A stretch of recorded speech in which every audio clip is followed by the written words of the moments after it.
Je suis heureux de prendre la parole aujourd'hui pour cette journée, donc sur la rencontre, la 7e édition des rencontres internationales de la RSE, qui aura pour thème donc la décarbonation au Maroc vers un avenir durable.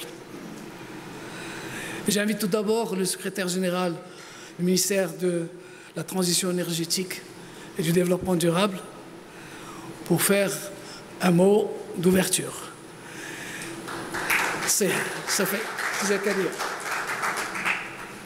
Mesdames et messieurs, en vos titres et qualités, permettez-moi tout d'abord de vous faire part des regrets de Madame la Ministre qui n'a pas pu être avec nous aujourd'hui pour des contraintes imprévues et de vous présenter nos vifs remerciements d'avoir invité notre ministère à cette importante rencontre portant sur la décarbonation, vecteur du développement durable. Je saisis également cette occasion pour féliciter les membres de l'Association pour le développement de la responsabilité sociétale des organisations au Maroc pour cette 7e édition des rencontres internationales qui témoigne de leur engagement de contribuer activement à la promotion du management responsable, au partage des connaissances et des bonnes pratiques à même de renforcer la résilience des entreprises aux enjeux sociaux, économiques et environnementaux. Notre rencontre d'aujourd'hui traite d'un thème d'actualité à l'échelle mondiale, en l'occurrence la décarbonation et les différents défis et opportunités qu'elle met en perspective. Convaincu de l'importance de ce sujet, notre pays s'est engagé ces dernières années sous les hautes orientations de Sa Majesté le roi Mohammed VI, que Dieu l'assiste, dans le processus de transition vers une économie fondée sur la gestion durable des ressources naturelles, l'adaptation au changement climatique et la réduction de la dépendance aux énergies traditionnelles. Cette volonté a été consolidée en 2017 suite à l'adoption de la stratégie nationale de développement durable qui représente une approche intégrée et globale pour promouvoir la transition vers une économie verte et inclusive d'ici 2030. La stratégie nationale pour le développement durable fait actuellement l'objet d'une mise à jour afin de l'aligner avec les orientations du nouveau modèle de développement du Royaume, mais également avec les engagements internationaux tels que l'agenda 2030 des Nations Unies pour le développement et ses 17 objectifs. Mesdames et messieurs, comme vous savez, le Maroc a également adopté, grâce à la vision éclairée de Sa Majesté le roi Mohammed VI, que Dieu l'assiste, une stratégie énergétique durable basée sur l'accélération du développement des énergies renouvelables, l'amélioration de l'efficacité énergétique et l'intégration régionale. Cette stratégie qui entend porter la part des énergies renouvelables à plus de 52% d'ici 2030, nous sommes à 40% à ce jour, vise à favoriser le développement de nouvelles chaînes de valeur, à améliorer la compétitivité de l'économie du Maroc, tout en assurant sa décarbonation et son positionnement proactif à l'export. Il est à souligner que ce processus s'inscrit dans le prolongement de la réflexion menée par la Commission spéciale du modèle de développement du Maroc, et constitue un levier stratégique pour rendre le plan de relance post-Covid 2019 équitable, durable, sobre en carbone et résilient. Notre pays, reconnu pour sa très faible contribution aux émissions de gaz à effet de serre, s'engage fortement sur les rails de la décarbonation. Il a actualisé sa contribution déterminée au niveau national selon une approche participative et globale qui lui a permis d'élever le niveau d'ambition en matière de réduction des gaz à effet de serre de plus de 45% d'ici 2030.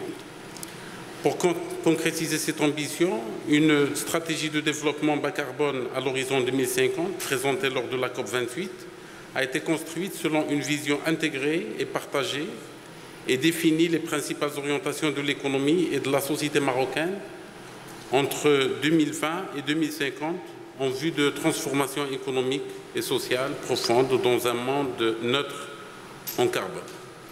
Le processus de modélisation inclusive de cette stratégie a pris en compte les politiques publiques, les stratégies sectorielles et les programmes de développement territorial existants et potentiels en s'alignant sur le nouveau modèle de développement du Maroc. La mise en œuvre de cette stratégie aura un impact significatif sur la balance commerciale qui se traduira par une réduction des importations de combustibles fossiles avec un gain potentiel estimé à plus de 3% du PIB d'ici à 2060.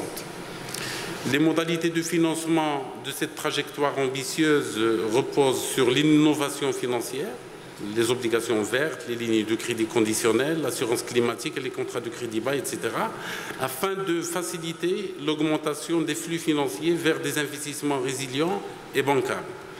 Dans cette perspective, il est crucial d'assurer la mobilisation de toutes les parties prenantes, la promotion des partenariats avec les différents acteurs industriels, financiers et chercheurs pour la mobilisation de l'expertise et le renforcement des capacités nationales, notamment en termes de développement de projets verts et d'appui scientifique et technique de qualité. Ainsi, sur le plan opérationnel, nous avons entamé en collaboration avec le ministère de l'Industrie et du Commerce, dans le cadre du programme de décarbonation industrielle, la mise en œuvre d'un portefeuille de projets visant à doter des zones industrielles du Royaume en projets d'énergie renouvelable, dont les premiers besoins ont été estimés à 800 gigawatts par an. Le premier projet est déjà autorisé pour la zone industrielle de Knetra et d'autres sont en cours. Les projets réalisés à ce jour sont rendus possibles grâce à la mise en place d'un cadre législatif, réglementaire et institutionnel approprié que nous continuons d'améliorer pour tenir compte de l'évolution rapide du secteur de l'énergie, mais surtout des orientations en matière d'amélioration du climat des affaires, de facilitation des procédures d'investissement et de renforcement de la transparence. Parallèlement, notre transition énergétique a été accompagnée par d'autres leviers, notamment la recherche, le développement, l'innovation et l'industrialisation dans les domaines des énergies renouvelables et de l'efficacité énergétique, pour lesquels nous avons réalisé des avancées durant cette dernière décennie. En matière de recherche et développement, une nouvelle vision stratégique à l'horizon 2030 dans le domaine des technologies vertes a été adoptée, visant notamment de développer les infrastructures recherche, développement et innovation, et à renforcer davantage le rôle du Maroc au niveau régional et international en matière de transition énergétique. En matière d'accompagnement, il y a également lieu de souligner la mise en place du Centre des compétences en changement climatique, le 4C Maroc, qui est une plateforme nationale de dialogue et de renforcement des compétences des différents acteurs, et un hub pour les informations en matière de changement climatique ouvert sur son environnement régional, africain et international. Les partenariats établis également dans ce cadre entre le ministère de Transition énergétique et Développement durable et la Confédération générale des entreprises du Maroc, visant l'accompagnement des entreprises dans le cadre de la transition vers l'économie sobre en carbone et inclusive, et la mise en œuvre de l'initiative Entreprise Climat, en appui à l'adaptation de l'entreprise au changement climatique, témoignent en effet de l'implication forte et organisée du secteur privé et de sa prise en compte de la mesure des enjeux et des opportunités de la décarbonation pour notre pays. Et au niveau international, nous poursuivons la mobilisation de nos partenaires pour ouvrir la voie à une nouvelle génération de partenariats gagnant-gagnant à travers la coopération stratégique dans plusieurs domaines en relation avec la décarbonation, notamment les énergies renouvelables, l'hydrogène vert, le transport d'électricité, etc. Mesdames et messieurs, je saisis cette occasion encore une fois pour réitérer mes remerciements à l'association RSO d'avoir choisi de débattre de ce sujet crucial et qui démontre de l'intérêt accordé à ce chantier phare de notre pays, dont les accomplissements ont été reconnus à l'échelle internationale. En vous souhaitant des échanges très fructueux et riches, je vous remercie de votre attention.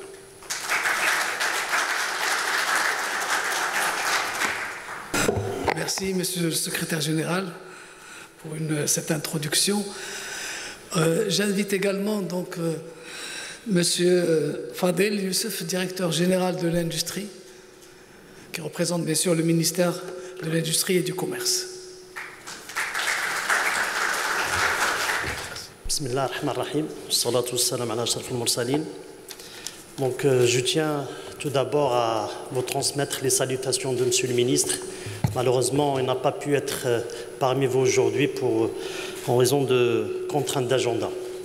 Monsieur le secrétaire général, Monsieur le président, mesdames et messieurs, donc c'est un immense plaisir d'être parmi vous aujourd'hui et je me réjouis de participer à cette séance d'ouverture de la 7e édition des rencontres internationales de la RSO, organisée par l'Association pour le développement de la responsabilité sociétale des organisations au Maroc, sur la thématique décarbonation au Maroc vers un avenir durable. Donc je tiens à remercier la RSO au Maroc d'avoir organisé cet événement qui traite d'une thématique d'actualité et qui est extrêmement importante pour notre pays et pour notre tissu industriel en particulier. En effet, la décarbonation du secteur industriel est un enjeu énergétique et économique important, mais aussi un levier clé offrant une excellente opportunité pour contribuer à assurer la souveraineté énergétique et atteindre les objectifs assignés à la stratégie énergétique nationale, et ce, dans un contexte énergétique international difficile où les pays s'attellent à accentuer leurs efforts pour accélérer leur transition vers une production à bas carbone. Le Maroc n'est pas en reste et fait de la décarbonation une des priorités. Et d'ailleurs, la décarbonation est une orientation royale. Et Sa Majesté le roi Mohamed VI, que Dieu l'assiste, a insisté dans le message royal que Sa Majesté a adressé aux participants à la première édition de la Journée nationale de l'industrie sur la nécessité d'accélérer la décarbonation de l'industrie nationale afin d'opérer sa montée en gamme. Dans cette perspective et dans le cadre de cette orientation royale, le ministère de l'Industrie et du Commerce a placé la décarbonation du secteur industriel au cœur de ses priorités. La décarbonation représente non seulement un défi pour l'industrie et l'exportation, mais également une opportunité pour améliorer la compétitivité du Made in Morocco et promouvoir une image de destination industrielle neutre en carbone. Le ministère de l'Industrie et du Commerce travaille ces dernières années sur des mesures visant à mettre à la disposition des entreprises industrielles des ressources techniques et financières nécessaires pour soutenir leur processus de décarbonation. Cette décarbonation des entreprises industrielles peut s'opérer principalement à travers l'utilisation d'une électricité verte, solaire, éolienne, la mise en place d'actions d'efficacité énergétique, le recyclage et la valorisation des déchets, la substitution des combustibles fossiles par des solutions alternatives vertes, l'hydrogène vert, la biomasse, etc. Il peut s'opérer également par le recours à de nouvelles techniques et technologies, en l'occurrence la capture, le stockage et la valorisation du CO2 et la mobilité durable. Pour soutenir et appuyer cette transition industrielle, le ministère a déjà mis en place le programme Croissante Verte que vous connaissez. Ce programme vise à accompagner et appuyer les TPME industrielles dans leur démarche de développement de process et produits décarbonés et à appuyer l'émergence de nouvelles filières industrielles vertes compétitives. Le volet accès à l'énergie verte figure aussi parmi les préoccupations du ministère pour connecter les entreprises et les zones industrielles nationales en énergie renouvelable afin de satisfaire leurs besoins en électricité décarbonée. Et comme l'a souligné Monsieur le Secrétaire général, donc là, il y a eu un certain nombre d'actions qui ont été entreprises pour justement permettre de faciliter l'accès des entreprises industrielles et aux investisseurs à une électricité de source renouvelable avec un prix compétitif. Donc l'ensemble de ces initiatives, dont celle citée tout à l'heure par Monsieur le Secrétaire général, ainsi que d'autres qui vont suivre dans le futur, ne peuvent que contribuer à accélérer la décarbonation de nos entreprises industrielles, particulièrement celles exportatrices qui sont confrontées à l'enjeu de la taxe carbone aux frontières de l'Union européenne et qui devraient se restructurer pour faire face à cette nouvelle donne. Pour clore mon intervention, je voudrais insister sur le fait que nos entreprises industrielles sont appelées aujourd'hui à intégrer la décarbonation dans leur stratégie de développement afin de concilier entre la pérennité de leurs activités le respect des exigences d'ordre environnemental et le développement de la responsabilité sociétale. Donc je vous remercie de votre attention et souhaite plein succès aux travaux de cette 7e édition organisée par RSO au Maroc. Pour continuer, donc j'invite Ali El-Harti, directeur général donc, de la FENELEC, qui est partenaire dans l'organisation de cette journée. Monsieur le secrétaire général, Shlaf, Sefadel, directeur général de l'industrie au niveau du ministère, chers amis, chacun dans son rang, je voudrais avant tout remercier et féliciter RSO pour le choix de cette thématique. L'objet de mon intervention est très simple, c'est avant tout répondre à la question est-ce que la décarbonation est une opportunité pour le pays, oui ou non? Pour ceux qui sont pressés, la réponse est déjà oui, un grand oui. C'est une excellente opportunité parce que tout simplement, on ne décarbone pas aujourd'hui à un prix plus cher que le prix de l'énergie de l'ONE. Donc ça, c'est une réponse qui est claire et tranchante. Quand aujourd'hui un industriel s'oriente vers de l'énergie renouvelable, il l'achète à un prix moindre que le prix auquel le propose l'ONE. Je vous donne un chiffre.